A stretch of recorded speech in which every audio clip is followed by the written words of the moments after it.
La ley en las tierras salvajes es clara. Sobrevive quien sabe resistir, y el débil acaba bajo la tierra. Antes de comenzar esta aventura, no olvides darle a me gusta al video y dejarnos saber en los comentarios desde dónde lo estás viendo. Pero en el polvoriento rincón llamado Redemption Creek, otra ley mandaba en silencio. La ley de la codicia, escrita por la mano de un solo hombre. Esta es la historia de Myra Clay, una mujer que ya no tenía nada que perder, señalada como paria por el mismo pueblo al que intentó servir. Cuando un vendaval brutal dejó a un hombre agonizante en su puerta, ella tuvo que decidir. Era un proscrito, un comanche, alguien que su gente colgaría sin dudar. Salvarlo podía ser su sentencia de muerte, o tal vez la única puerta hacia su propia salvación. En Redemption Creek el polvo nunca descansaba. Vivía allí como un vecino más, metiéndose en cada rendija, sazonando cada bocado, cubriendo cada sueño con un velo marrón y áspero. Para Myra Clay, aquel polvo era su recordatorio constante. Estaba sola. Su pequeña choza, hecha de troncos ásperos y barro endurecido, ni siquiera formaba parte del pueblo. Se alzaba media milla más allá, casi colgando del borde de un arroyo seco, el último punto entre lo civilizado y la vasta dureza del territorio comanche. Myra era una proscrita, y lo sabía. Lo había vivido en carne propia. Su padre, buen hombre pero condenado por la obsesión con un rumor de plata, la había traído hasta allí prometiendo sedas de San Francisco, y la dejó con una mina agotada y una deuda enorme en la tienda del pueblo. Cuando la fiebre pulmonar se lo llevó 2 inviernos atrás, la compasión del pueblo duró solo hasta que terminó el responso. Ahora, a sus 24 años, era esa Clay, una solterona según la frontera, demasiado pobre para pretendientes, y demasiado orgullosa para vivir de limosnas. Sobrevivía como podía. Luchaba con un huerto miserable, arrancando zanahorias retorcidas del suelo salitroso. Cosía camisas rotas a los carreteros que pasaban, dedos rápidos y precios bajos. Vendía tónicos amargos a los salones y a ciertas mujeres cansadas de la vida, que al menos le daban un trato más humano que las señoras respetables del pueblo. Pero aquello no era vivir. Era apenas una sombra, una existencia gris medida en puñados de harina y miradas condenatorias. Y el centro de esa condena y del poder absoluto en Redemption Creek era Brick Salter. Salter poseía el rancho Triple S, 50,000 acres con las mejores aguas de la región. También era dueño del salón, de la tienda general, y por ende, de la deuda de Myra, y hasta del establo. Era un hombre grande, en fortuna y en cuerpo. Su chaleco caro siempre parecía a punto de reventar sobre su panza abundante. La cara bien afeitada, oliendo a colonia fuerte que chocaba con el aire seco. Para todos, era un pilar del pueblo. Pero cuando sus ojos se clavaban en Myra durante sus contadas visitas al comercio, no había nobleza alguna en esa mirada. Era posesiva, como la de quien evalúa una yegua premiada antes de comprarla. «Señorita Myra», gruñó hacía apenas una semana, su voz grave haciéndole erizar la piel. La había acorralado junto a los barriles de harina. Una mujer sola allá afuera. «No es seguro. Hay cosas que una dama no debería enfrentar», dijo él. «Sé cuidarme, señor Salter», murmuró ella, firme, evitando mirarlo. «Sobrevivir no es vivir», respondió él, metiendo el pulgar en su chaleco. «Y esa deuda de tu padre es grande. El banco de Austin está inquieto. Él era el banco, o casi». «La pagaré», dijo ella sintiendo las mejillas arder. «Claro que sí», sonrió, sin que sus ojos helados participaran. «Pero una mujer como tú no debería preocuparse por cuentas. Necesitas protección». «Puedo dártela», añadió, y cada palabra pesaba como las nubes antes de tormenta.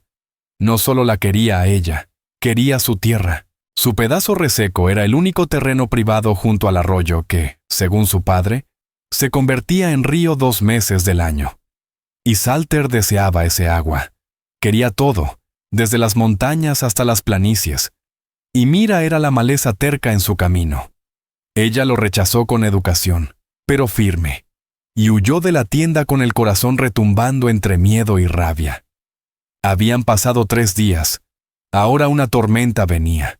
No de lluvia, ojalá. Era un torbellino de polvo. El cielo al norte se había vuelto verde amarillento, una pared de tierra avanzando como locomotora furiosa. Mira se movió rápido, con costumbre nacida de necesidad. Cerró postigos, bajó barras de madera, metió trapos bajo las puertas.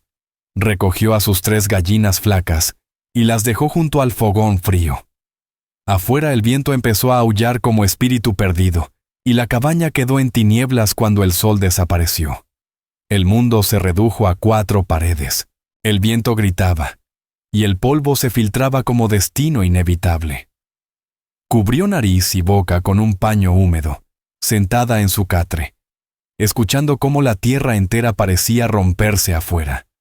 Y en la hora más oscura, cuando la choza crujía como barco a punto de hundirse, lo oyó. No era el viento, tampoco el crujido de la madera. Fue un golpe seco, un impacto fuerte contra la pared trasera, justo donde se apilaba la leña, seguido de un gemido ahogado que casi se perdió entre los aullidos de la tormenta. Mira se quedó inmóvil. Sintió la sangre helarse en sus venas. Las palabras de Brick Salter le resonaron en la mente. Todo tipo de indeseables ahí fuera. Bandidos. Un arriero borracho, quizá. Aguantó la respiración. El viento chillaba, y en una pausa breve volvió a escucharlo. Un tosido áspero, desesperado. Cada instinto de supervivencia, todo lo que la frontera le había enseñado, le gritaba que se quedara dentro, que cerrara la puerta y fingiera no oír nada. Aquello no era asunto suyo. Abrir paso al peligro era la forma más rápida de acabar muerta. Pero su padre, con todos sus fallos, no la había criado para ser cobarde. Y su madre, que ya llevaba tantos años descansando bajo tierra, le había enseñado a ser cristiana. No dejas que un hombre muera tirado en el barro. Escuchó como si la voz aún viviera, aunque sea el mismo demonio. Maldiciendo su conciencia, Mira tomó el viejo revólver Colt de su padre del estante. La mano temblando, ajustó el chal oscuro sobre sus hombros, quitó la tranca de la puerta trasera y salió hacia el infierno desatado afuera. El viento le arrancó el aire de los pulmones. Era como caminar contra una muralla de tierra viva. El mundo había desaparecido, convertido en un torbellino marrón que rugía sin descanso. Apenas veía sus propias botas. ¿Hola?, gritó, la palabra arrebatada al instante por el vendaval. Pegó una mano a los troncos de la cabaña, avanzando a tientas hacia la leña. El polvo le quemaba los ojos, dejándola ciega. Tropezó con un tronco suelto y cayó de rodillas, el arma volando de sus dedos. El pánico la mordió. Estaba ciega, desarmada y a merced del viento y de lo que fuese que estaba allí afuera. Entonces volvió a oír aquella tos, tan cerca que parecía respirar a su lado. Arrastrándose con manos y rodillas, sus dedos tocaron algo que no debía estar allí. No era madera, era cuero, y estaba empapado. Palpó, encontrando un hombro, un torso, un hombre, apoyado contra la pila de leña, medio enterrado por polvo y matojos arrastrados por el viento. Seguía vivo, pero apenas respiraba con un sonido corto, destrozado. «Levántate», gimió ella tirando de su brazo. «Tienes que levantarte, no puedo cargarte». Él no reaccionó. O estaba inconsciente o demasiado herido. Pesaba como un muerto. La desesperación le dio fuerzas. Le pasó los brazos por debajo, clavó los pies en la tierra y tiró. Él se deslizó, pesado como un saco mojado. Lo arrastró pulgada a pulgada hacia la puerta, la tormenta empujando como si el mundo quisiera tragárselos a los dos. Cayeron dentro juntos, rodando por el umbral hasta el suelo apisonado. Ella cerró la puerta de una patada, tanteó la tranca y la bajó de golpe, encerrándolos. Se quedó tirada un momento, jadeando como si hubiera corrido una milla bajo el sol, el corazón golpeándole contra el pecho. La cabaña quedó a oscuras. Solo se oían sus respiraciones agitadas, el viento rugiendo afuera y el ronco gemido del hombre que acababa de salvar. Las manos le temblaban tanto que tardó en encender un fósforo. La llama vaciló. Luego prendió la mecha de la lámpara de queroseno. La luz amarillenta llenó la choza. Mira tragó saliva al verlo. Retrocedió hasta chocar con la pared. No era un arriero, ni un bandido común. Era Comanche. El cabello negro, largo, enredado en sangre y barro. Sus facciones, aunque pálidas por el dolor, eran inconfundibles. Llevaba calzones de cuero con cuentas y una camisa rota empapada en rojo. Bajo la suciedad aún quedaban restos casi borrados de pintura de guerra. No era un simple desconocido, era el fantasma con el que asustaban a los niños. El enemigo del que hablaban los periódicos en Austin, la razón por la que el ejército levantaba fuertes por toda la frontera. Salvar a un blanco era peligroso, esconder a un comanche. Eso era sentencia de horca segura. Sin juicio, sin juez. Solo una soga y el primer árbol fuerte que encontraran. Miró al hombre tirado en su suelo. Parecía joven, quizá de su misma edad. Tenía los ojos cerrados, el gesto contraído de puro dolor. Se estaba muriendo. Una mancha oscura se extendía por su costado. Le habían disparado. Y no pintaba bien. De esas heridas que hacen gritar a un hombre durante días antes de llevárselo. La mente de Mira corrió. Podía sacarlo afuera otra vez. Dejar que el viento lo tragara. Para el amanecer sería un montón más de polvo. Nadie lo sabría nunca. Era lo sensato, lo seguro. Miró hacia la puerta. Luego volvió la vista a él. Sus ojos se abrieron un instante.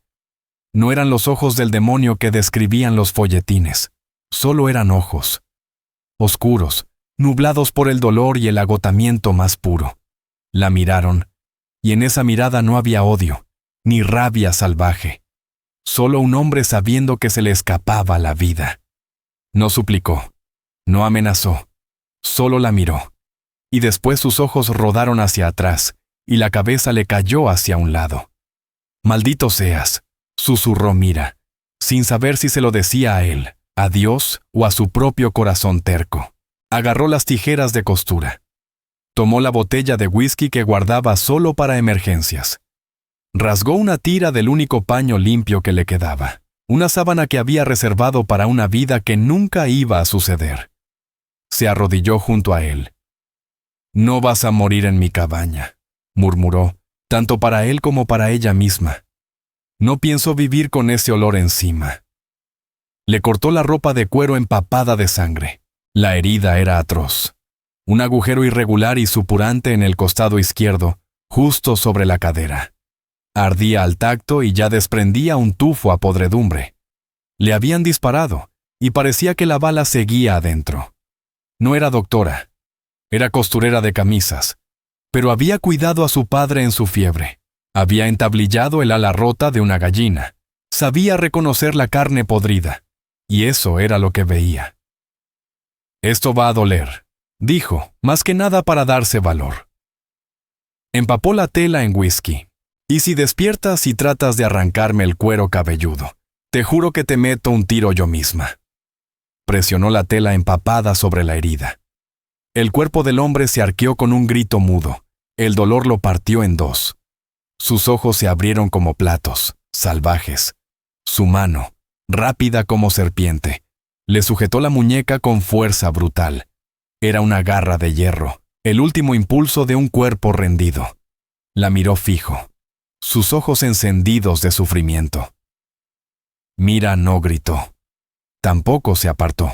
Le sostuvo la mirada, la suya temblorosa, pálida, pero firme como una piedra. «Estoy tratando de ayudarte», le soltó entre dientes, tensa como cuerda de arco. Por un momento eterno, quedaron congelados.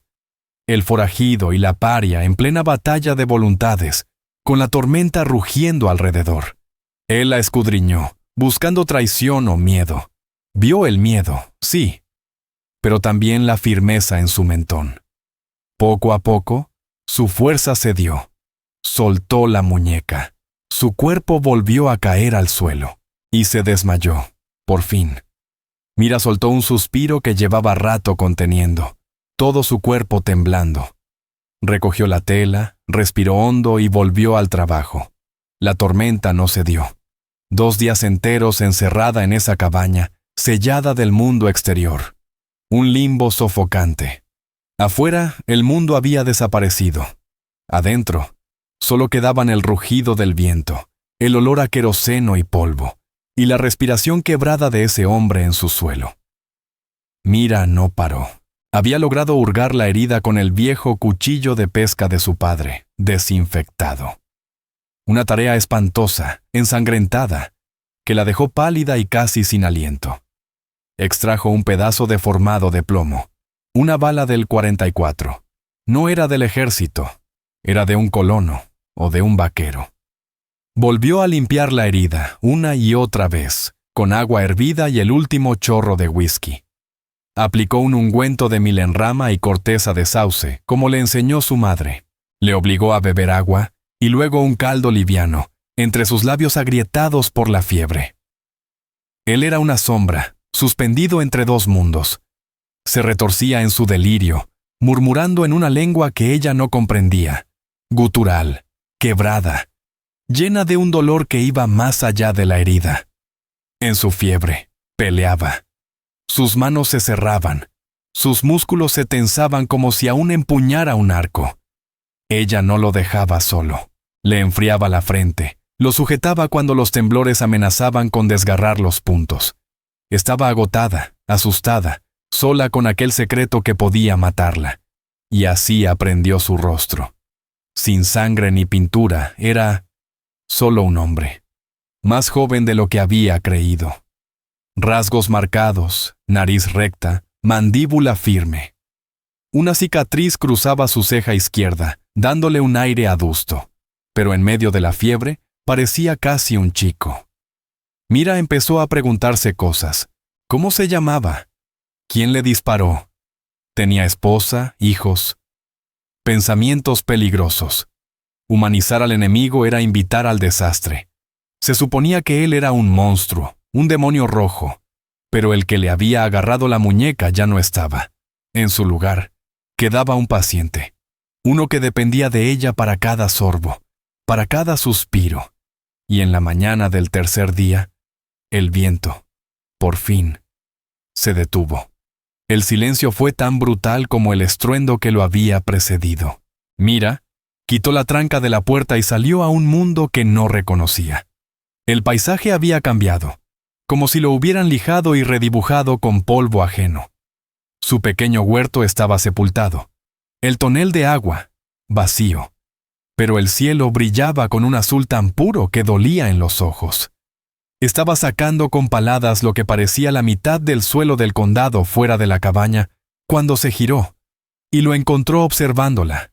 Estaba despierto y lúcido. Se había incorporado hasta quedar sentado, con la espalda contra la pared. La colcha de su abuela le cubría hasta la cintura. Los ojos negros, ahora claros, atentos, intensamente conscientes. La fiebre se había roto. Se miraron largo rato. El aire chispeaba de tensión y no tenía nada que ver con la tormenta. «¿Tú? ¿Hablas inglés?», preguntó ella, con la voz rasposa por el polvo. Él la observó, con una expresión indescifrable. Luego asintió con un gesto breve. «¿Bien?», respondió Mira, intentando sonar más valiente de lo que se sentía. Señaló la olla vacía. «Porque ya no me queda comida, ni una gota de whisky. Y tengo una deuda en la tienda general que no puedo pagar porque pasé 2 días salvándote, en vez de remendar pantalones». No había planeado soltar todo eso. Se le escapó una cascada de agotamiento y miedo. Una chispa, casi divertida, cruzó fugaz el rostro de él. Su voz, cuando por fin salió, era un susurro bajo, áspero, como piedra sobre piedra, como si no hubiera hablado en días, que probablemente era el caso. «¿Mi nombre?», dijo ella. «Koda Swiftfire», pronunció despacio tanteando las sílabas. «Mira, Clay», dijo ella dudando apenas. Mira. Él repitió el nombre, saboreándolo. Asintió como quien memoriza algo valioso. Luego bajó la vista hacia su costado, donde las vendas blancas seguían bien firmes. Las tocó con dedos largos, palpando su trabajo. Luego volvió a mirarla. ¿Por qué?, preguntó. Una palabra tan simple, tan directa que la desarmó. ¿Por qué qué? ¿Por qué?, repitió señalando las vendas, la cabaña. Soy comanche. Y tú eres blanca. Lo dijo sin veneno, solo como una verdad. Tu gente te colgaría por esto. Mira se estremeció. No mentía. Yo no lo sé, respondió. Y era cierto. Te estabas muriendo. Y estaba la tormenta. Yo, suspiró, apartando un mechón de cabello empolvado de su frente. No se deja morir a un hombre en la puerta de una casa. Ni siquiera... No terminó la frase. Ni siquiera a ti. Él comprendió. Una sombra de entendimiento cruzó su rostro. Sabía exactamente quién era ella. Una marginada. Y él, marginado de otro mundo, había sido salvado por otra proscrita. Durante los 4 días siguientes, se instauró entre ellos una rutina rara, silenciosa. Koda sanaba a una velocidad que asombraba. La herida, que habría matado a muchos otros, ya estaba cerrando. Tenía el cuerpo de alguien forjado por una vida que ella ni siquiera podía imaginar. Casi no hablaban. Pero en ese silencio, nació otro idioma. Él la observaba mientras cosía, sus manos agrietadas remendando unos pantalones de lona con destreza. Ella lo miraba mientras él se sentaba al sol, en la puerta, con los ojos fijos en el horizonte, tan inmóvil y paciente como las propias montañas. Estaba limpio. Ella le había dado la navaja de su padre, y él se había afeitado, revelando los ángulos duros de su rostro. Se había lavado el cabello en el arroyo, y ahora le caía brillante y negro hasta los hombros. Era hermoso. No de una forma delicada, sino salvaje, peligrosa, de esas que removían algo dormido en lo profundo. Y entonces, al 5.º día, llegó por fin el problema que Mira había estado temiendo. Primero oyó los caballos. 2 jinetes que venían rápido desde el pueblo. Koda se puso en pie al instante. Su actitud tranquila se esfumó como humo. Se movía como un depredador en alerta, los ojos buscando un arma. ¿Dónde?, susurró Mira alcanzando su abrigo. Bajo el suelo, dijo él con voz baja y firme. Señaló una trampilla suelta en el suelo de la cabaña, una pequeña despensa que su padre había cavado años atrás. El polvo. Cúbrelo. Ella no dudó. Él agarró el cuchillo del viejo, el mismo que ella había usado para curarlo, y se deslizó en la oscuridad del hueco. Mira bajó la pesada tapa de madera y la cubrió con polvo y una alfombra rota, justo cuando alguien golpeó fuerte la puerta. «Mira, Clay, abre esta puerta. Habla el sheriff Lane Porter». El corazón le saltó al cuello. Inspiró hondo. Puso su mejor cara de fastidio y abrió. El sheriff Porter estaba allí, sudando, nervioso como siempre. A su lado, bloqueando la luz con su cuerpo enorme, estaba Briggs Salter. Sus ojos no se posaron en ella. Estaban escaneando cada rincón de la cabaña, fríos y calculadores. Aspiró el aire. «Buenos días, sheriff», dijo ella con voz áspera. «Señor Salter», dijo Mira con una voz admirablemente firme. «¿En qué puedo ayudarle?» «Señorita Mira», balbuceó el sheriff Porter, retorciendo nerviosamente el ala de su sombrero. «Solo pasábamos a ver cómo estaban las casas más alejadas después de la polvareda. Queríamos asegurarnos de que estuviera bien». «Como puede ver, sheriff, estoy viva», respondió ella. «Solo fue una tormenta, nada más». La mirada de Briggs Salter era como un cuchillo. Dio un paso dentro de la cabaña sin pedir permiso. Mira tuvo que apartarse o él la habría atropellado con su masa. Observó la pequeña habitación, ordenada a pesar del polvo. Sus ojos se detuvieron en la mesa, donde descansaban 2 tazas de hojalata. «Has tenido compañía», afirmó. No lo preguntó, lo afirmó. La sangre de Mira se volvió hielo. Había lavado la taza de Koda, pero se le olvidó guardarla. Y yo. Bebo mucho café, señor Salter, tartamudeó. Salter sonrió con esa mueca fría de serpiente. Claro que sí. Sus ojos bajaron del vaso al suelo, como si pudiera olfatear al hombre escondido justo bajo sus botas lustradas. Han llegado rumores, señorita Mira. Mis muchachos del rancho, en la pradera del norte, dijeron que seguían a un grupo comanche antes de la tormenta. Creen que le dieron a uno. Los demás se escaparon. Dio otro paso, más cerca. ¿No ha visto nada raro? ¿Ningún rezagado? ¿Nadie que no pertenezca a este lugar?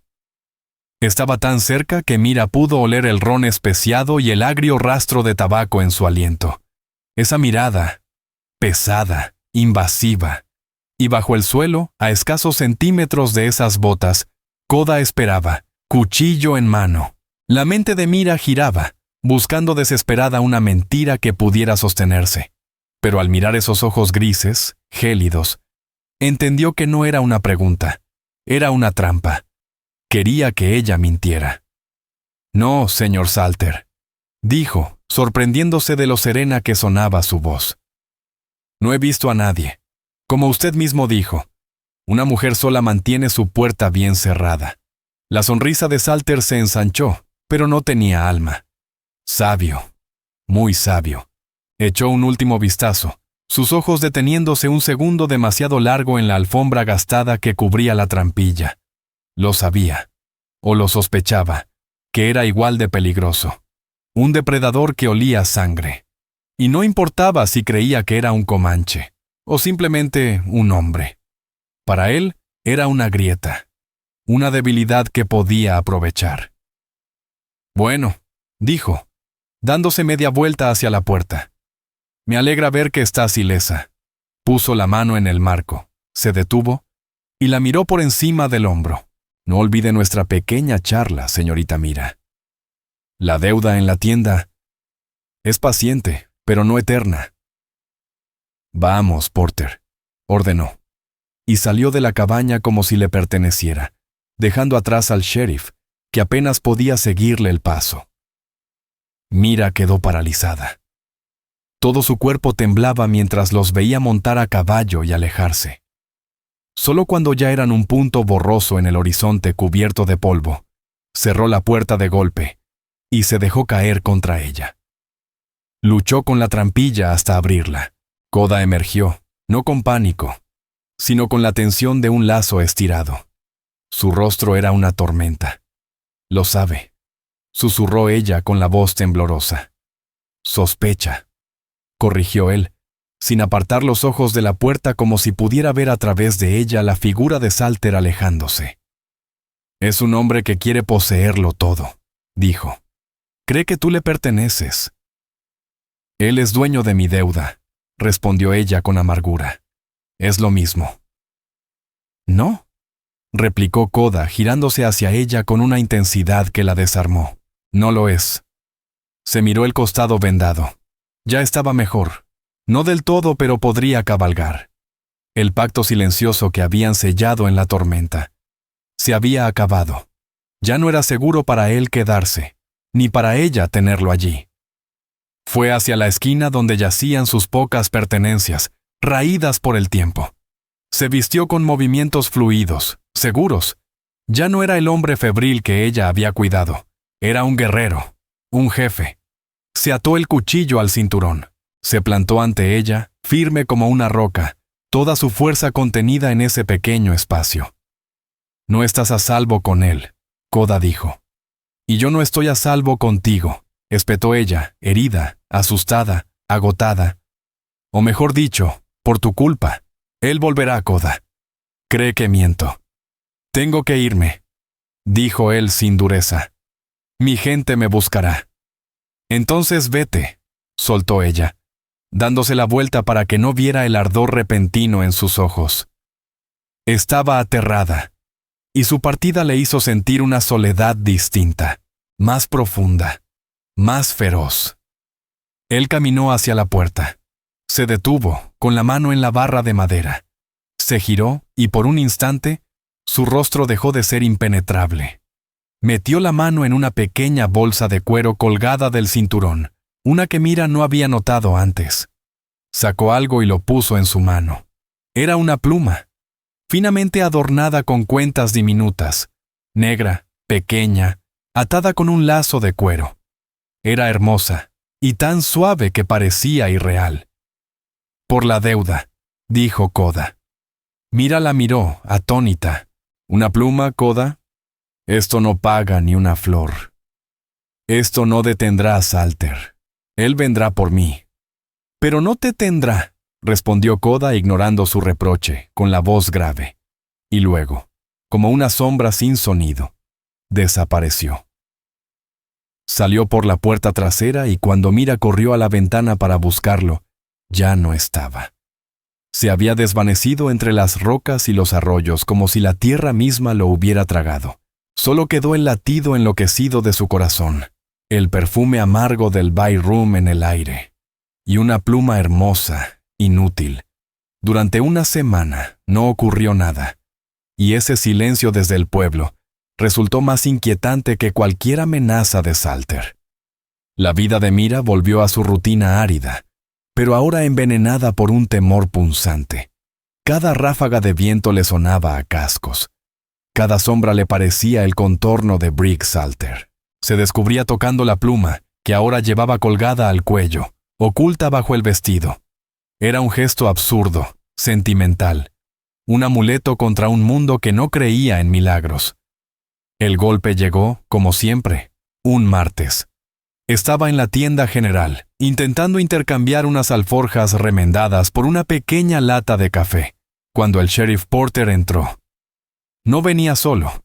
Con él, 2 hombres duros del rancho Triple S, con chapas de ayudante mal sujetas. «Mira, Clay», tronó Porter, con una voz extrañamente alta para lo callado que estaba el lugar. Carraspeó, sin atreverse a mirarla a los ojos.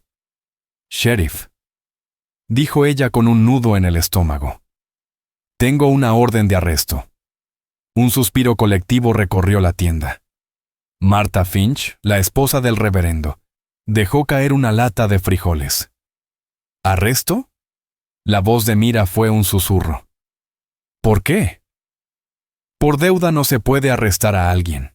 «No es por deuda, señora», murmuró Porter, mientras su rostro se tornaba rojo, manchado de vergüenza. Sacó un papel.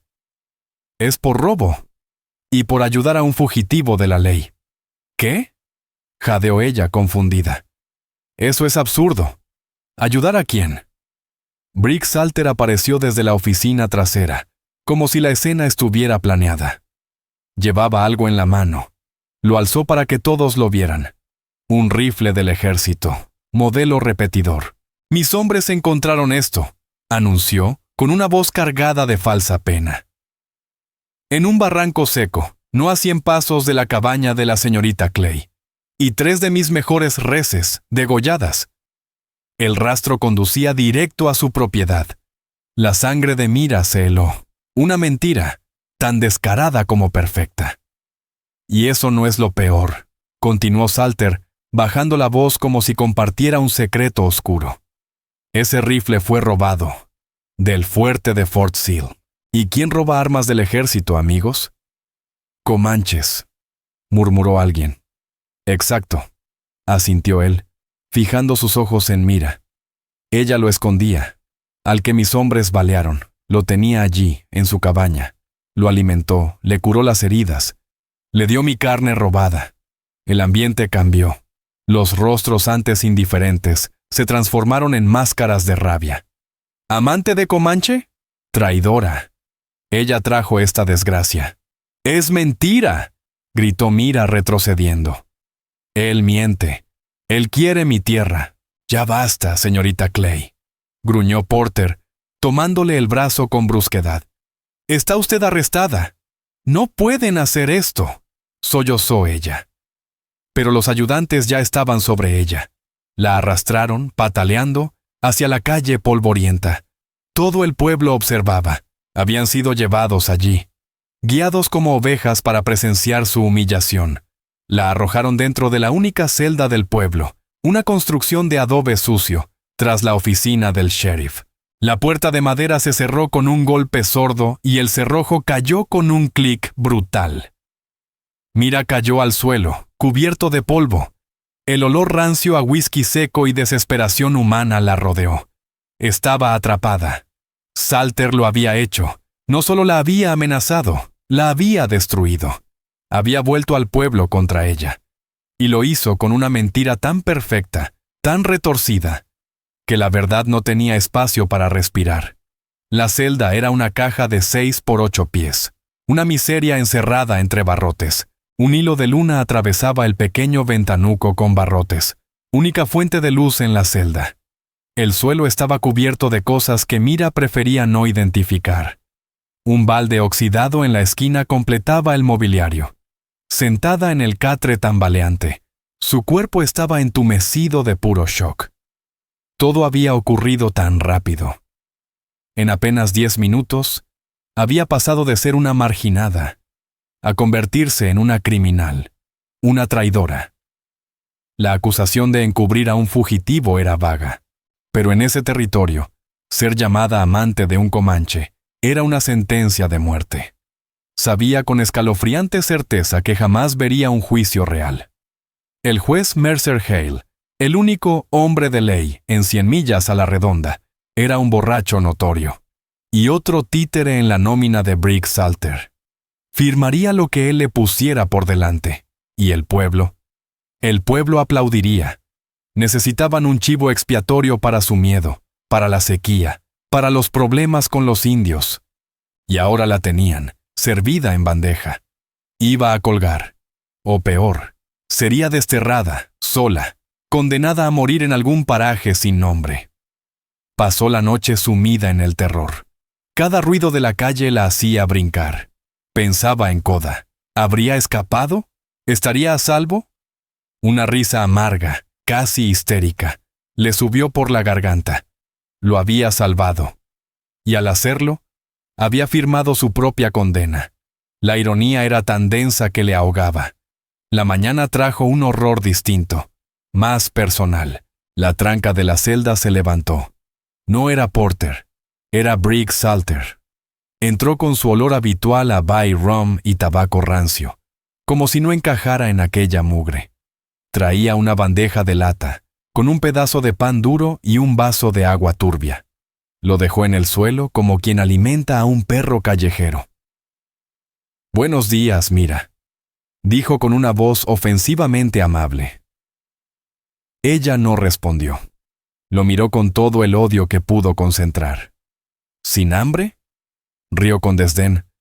Yo tampoco lo estaría. Dicen que la comida del juez Hale antes de la horca es escasa. Se apoyó en la pared, su enorme cuerpo llenando la celda. Es una pena, de verdad, una lástima. Una mujer tan bella, torcida por ayudar a esos salvajes colorados.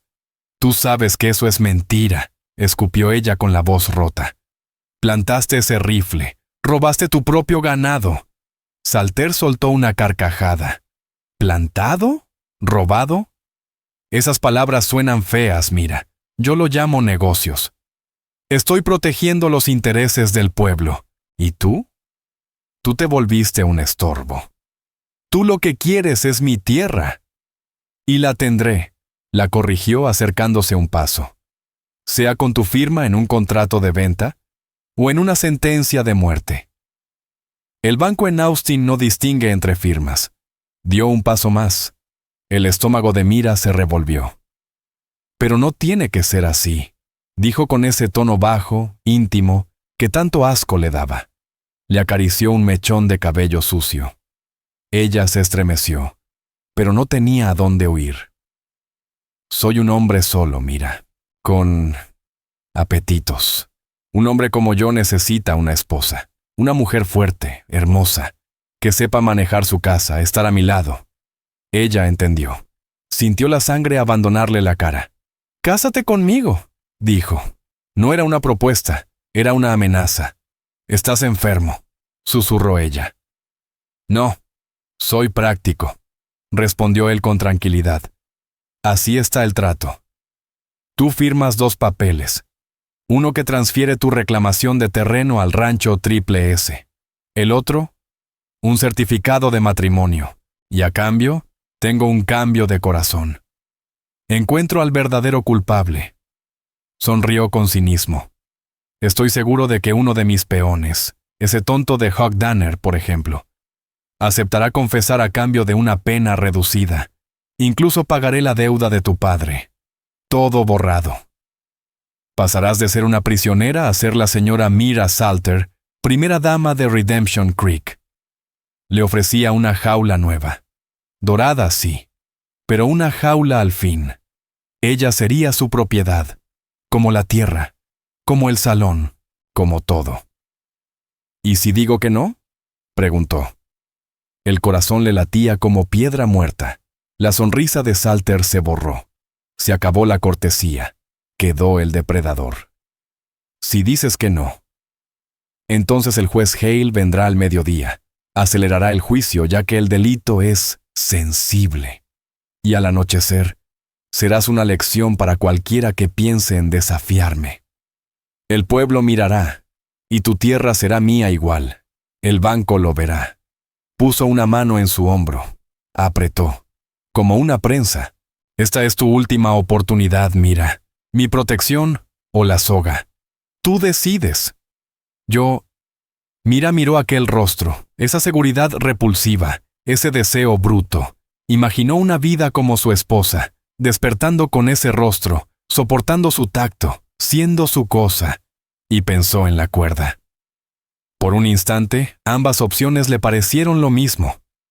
Necesito pensarlo, susurró, buscando ganar tiempo. Tienes 1 hora, respondió él, recuperando el buen humor.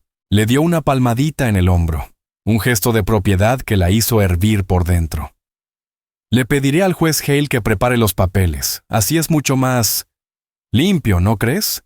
Salió, y el sonido de la barra al caer tras él fue tan definitivo como un clavo en un ataúd. 1 hora.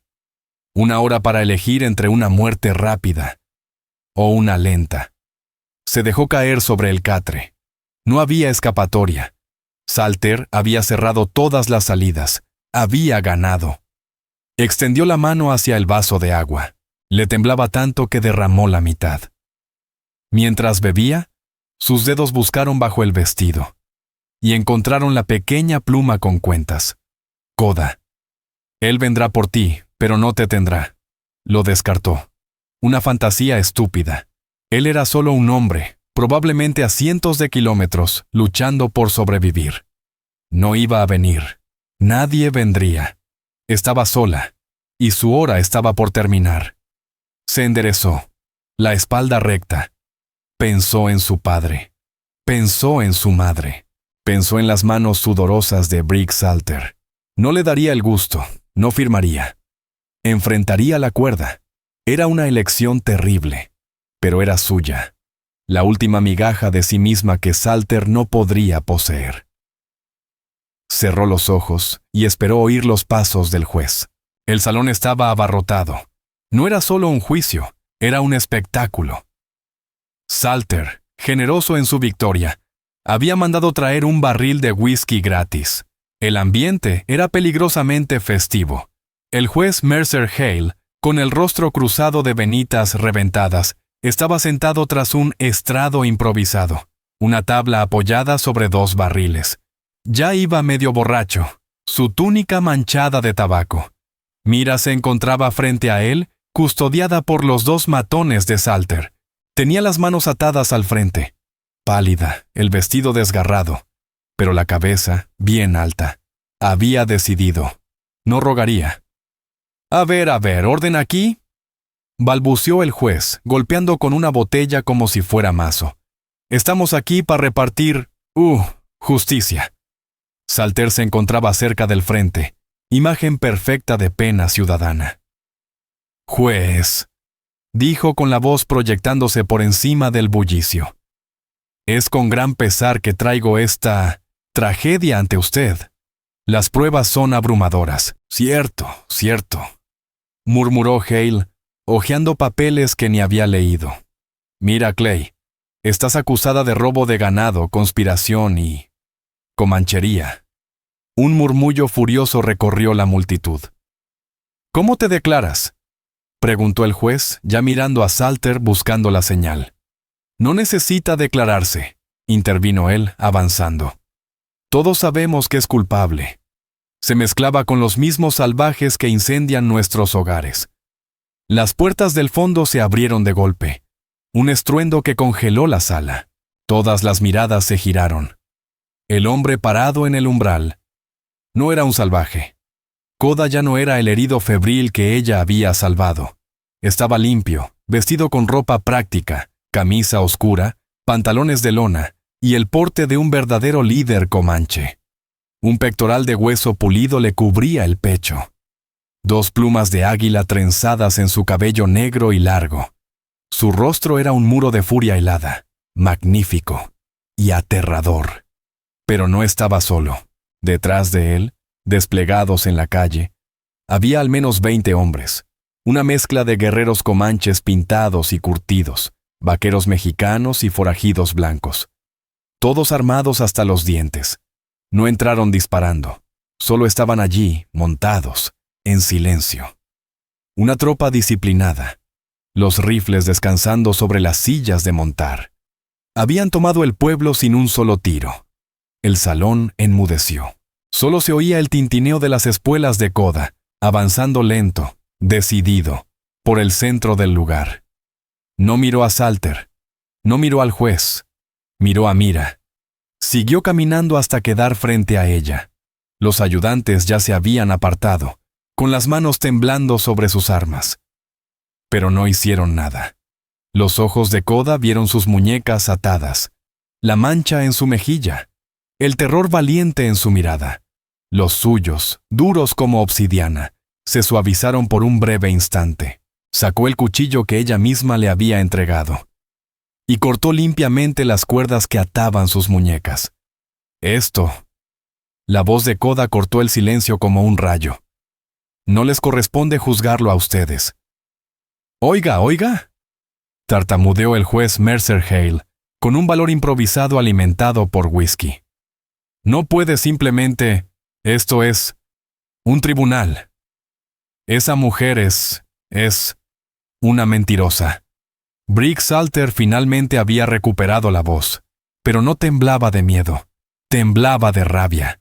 Todo su mundo cuidadosamente construido se desmoronaba, y lo hacía por culpa de alguien que consideraba inferior.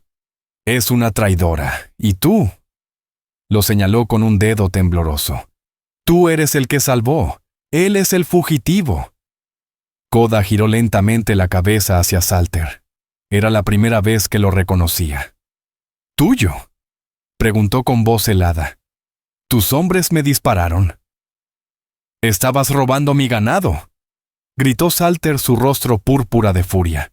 ¿Eran tuyas las reses, Salter?, replicó Koda bajando el tono hasta hacerlo más amenazante. ¿O eran las del rancho Triple C? Las que robaste y remarcaste con tu triple S, las que llevabas al fuerte militar y vendías como tuyas, culpando a los comanches por pérdidas desafortunadas. El color se desvaneció del rostro de Salter. De púrpura pasó a un blanco enfermizo. Eso es una maldita mentira. ¿Ah, sí? Koda chasqueó los dedos. Uno de sus hombres entró, un vaquero alto, con cicatrices en la cara. Llevaba un fardo envuelto en tela de aceite. Lo dejó caer sobre la mesa del juez, desparramando papeles y volcando la botella de whisky. Desenrolló el paquete. Dentro había 2 cosas, un libro de marcas y 2 hierros de marcar. Uno con la triple C, el otro con una triple S, diseñada cuidadosamente para quemarse sobre la primera, alterando la marca original. Mi amigo fugitivo, Cruz Navarro, dijo Koda, trabajaba para ti, hasta que intentaste matarlo por accidente cuando supo demasiado. Él ha estado guardando esto para mí. El silencio del pueblo era distinto ahora. Ya no era de miedo. Era el sonido de muchas mentes, recalculando, lealtades que giraban como el polvo afuera. Koda continuó. El ejército está muy interesado en esto. No les gusta que les cobren de más, y menos aún que un ladrón intente empezar una guerra para cubrir sus huellas. Dio un paso hacia Salter. Tú envenenaste esta tierra, envenenaste a este pueblo, y quisiste envenenarla a ella. ¡Mentiras!, bramó Salter. Era un animal acorralado. Todo su poder, sus planes, su escudo político, se le escurrían. Y entonces hizo lo único que alguien como él podía hacer. Sacó su revólver. Fue rápido. Pero el arma era pesada, decorada con nácar, guardada en una cartuchera de cuero grueso. Koda no tenía pistola. No le hacía falta. Se movió como un látigo. En un solo movimiento fluido, el cuchillo que había usado para liberar a Mira apareció en su mano y voló por el aire. Giró y giró, hasta clavarse con un golpe seco y horrible en la pesada barra de caoba, atravesando la mano de Shaw y su revólver contra la madera. Salter lanzó un chillido agudo y patético mientras el arma caía al suelo. Quedó atrapado, clavado a su propia barra. Koda ni siquiera lo miró. Le dio la espalda al hombre herido y gritando. Se volvió hacia el pueblo mudo y luego hacia Mira. Todo Redemption Creek contuvo la respiración. Habían presenciado con ojos abiertos la destrucción quirúrgica del hombre que los había poseído cuerpo y alma por una década. Ahora, su pilar de la comunidad era solo un saco de carne sollozando, clavado a una tabla. Koda caminó hacia Mira.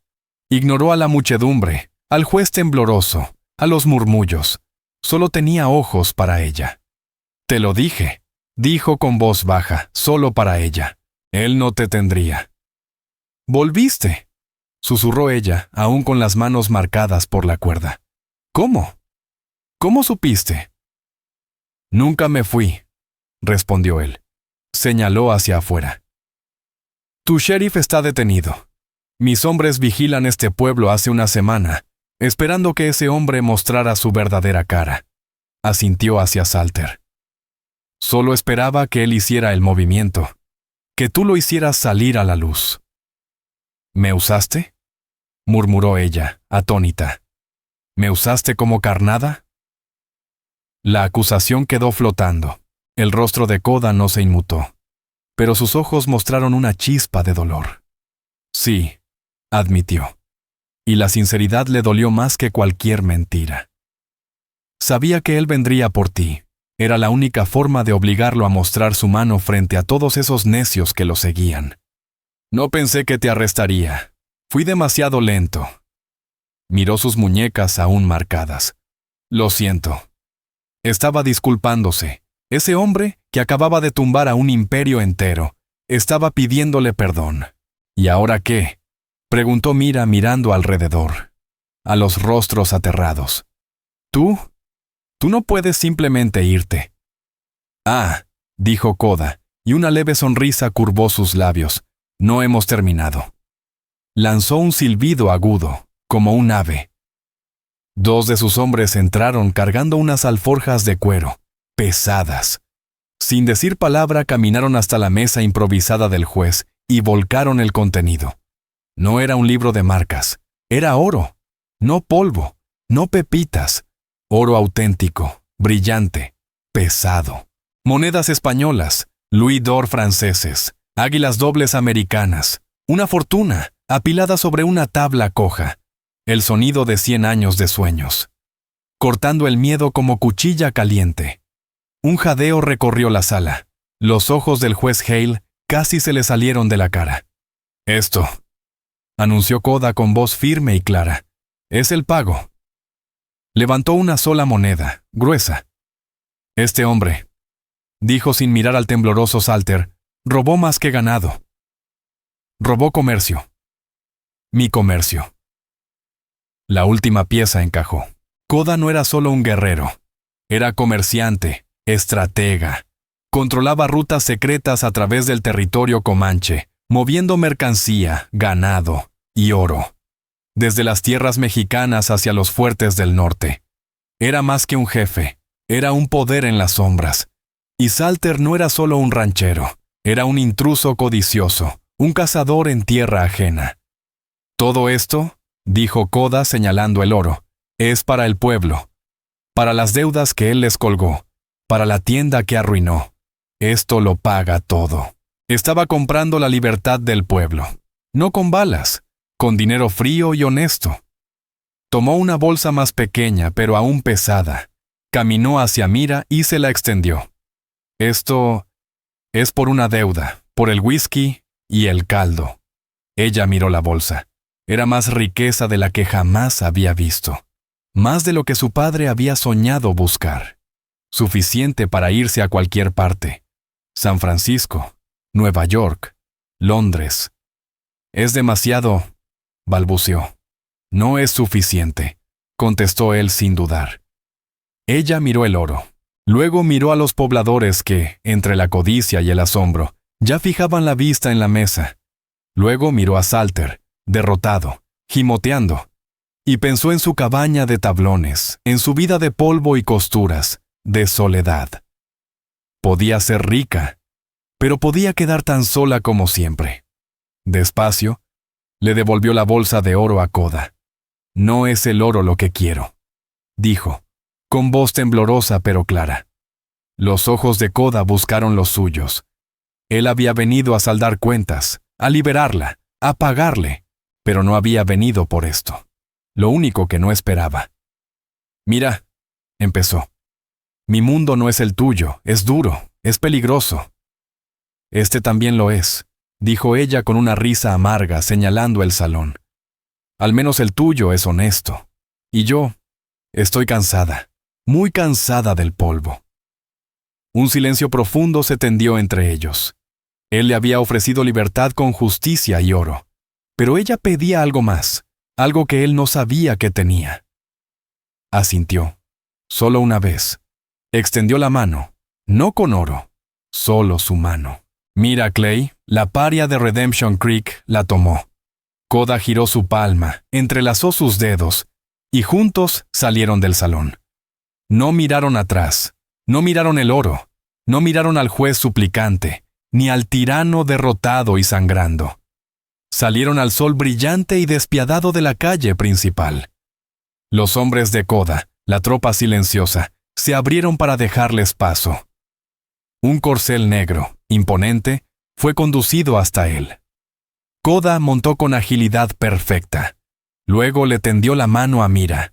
Ella subió, sentada al frente, como si no pesara nada.